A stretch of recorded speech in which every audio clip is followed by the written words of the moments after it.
গর্ভবতী মহিলাদের খাদ্য তালিকায় ডিমের উপকারিতা নিয়ে অনেক কথাই শোনা যায়, কিন্তু আসলেই কি গর্ভবতী মহিলারা ডিম খেতে পারবেন? ডিম খেলে মা এবং গর্ভের শিশুর কি উপকার হয় নাকি কোনো ক্ষতি হওয়ার সম্ভাবনাও আছে? আজকের ভিডিওতে আমরা এই প্রশ্নের উত্তর খুঁজে বের করব। ডিমকে বলা হয় সুপার ফ্রুট কারণ ডিমের মধ্যে প্রোটিন, ভিটামিন, মিনারেলস এবং স্বাস্থ্যকর চর্বির মতো পুষ্টি উপাদানে ভরপুর। গর্ভবতী মহিলাদের জন্য এই পুষ্টিগুলো খুবই গুরুত্বপূর্ণ। কিন্তু ডিম খাওয়ার আগে কিছু বিষয় জানা জরুরি। প্রথমেই জেনে নেওয়া যাক গর্ভবতী মহিলারা ডিম খেলে কি কি উপকার পেতে পারেন। প্রোটিন। ডিমে রয়েছে উচ্চমানের প্রোটিন যা গর্ভের শিশুর শারীরিক বৃদ্ধি এবং মায়ের শরীরের টিস্যু মেরামত করতে সাহায্য করে।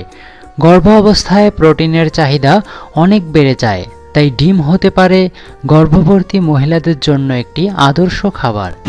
কোলিন। ডিমের কুসুমে কোলিন নামক একটি গুরুত্বপূর্ণ উপাদান থাকে যা শিশুর মস্তিষ্কের বিকাশে সাহায্য করে। কোলিন শিশুর স্মৃতিশক্তি এবং মস্তিষ্কের গঠনে গুরুত্বপূর্ণ ভূমিকা রাখে। আয়রন। গর্ভ অবস্থায় রক্ত স্বল্পতা একটি সাধারণ সমস্যা। ডিমে থাকা আয়রন রক্তে হিমোগ্লোবিনের মাত্রা বাড়াতে সাহায্য করে, যা মা এবং শিশুর জন্য খুবই দরকার। Vitamin D. ডিমে ভিটামিন ডি থাকে যা ক্যালসিয়াম শোষণে সাহায্য করে এবং মা ও শিশুর হাড়ের স্বাস্থ্য ভালো রাখে। ফোলেট। গর্ভ অবস্থায় ফোলেট শিশুর স্পাইনাল কর্ড এবং মস্তিষ্কের গঠনে গুরুত্বপূর্ণ ভূমিকা রাখে। ডিমে থাকা ফোলেট এই চাহিদা পূরণে সাহায্য করে। কিন্তু ডিম খাওয়ার সময় কিছু সতর্কতা মেনে চলা উচিত। সঠিকভাবে রান্না করা।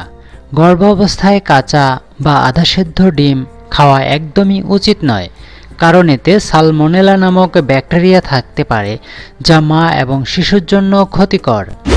অ্যালার্জি। কারো কারো ডিমে অ্যালার্জি থাকতে পারে, তাই আগে থেকে জানা থাকলে ডিম এড়িয়ে চলাই ভালো। পরিমিত পরিমাণে খাওয়া।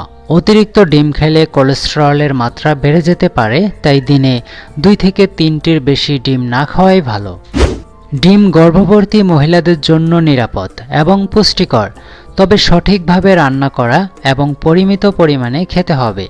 কোনো শারীরিক সমস্যা থাকলে বা সন্দেহ থাকলে ডাক্তারের পরামর্শ নেওয়া জরুরি। গর্ভাবস্থায় ডিম খাওয়া নিয়ে আপনার কোনো প্রশ্ন বা অভিজ্ঞতা থাকলে কমেন্ট করে আমাকে জানাতে পারেন। আর ভিডিওটি ভালো লাগলে লাইক, শেয়ার এবং আমার চ্যানেলটি সাবস্ক্রাইব করতে ভুলবেন না। আবার দেখা হবে নতুন কোনো স্বাস্থ্য টিপস নিয়ে। ভালো থাকুন, সুস্থ থাকুন।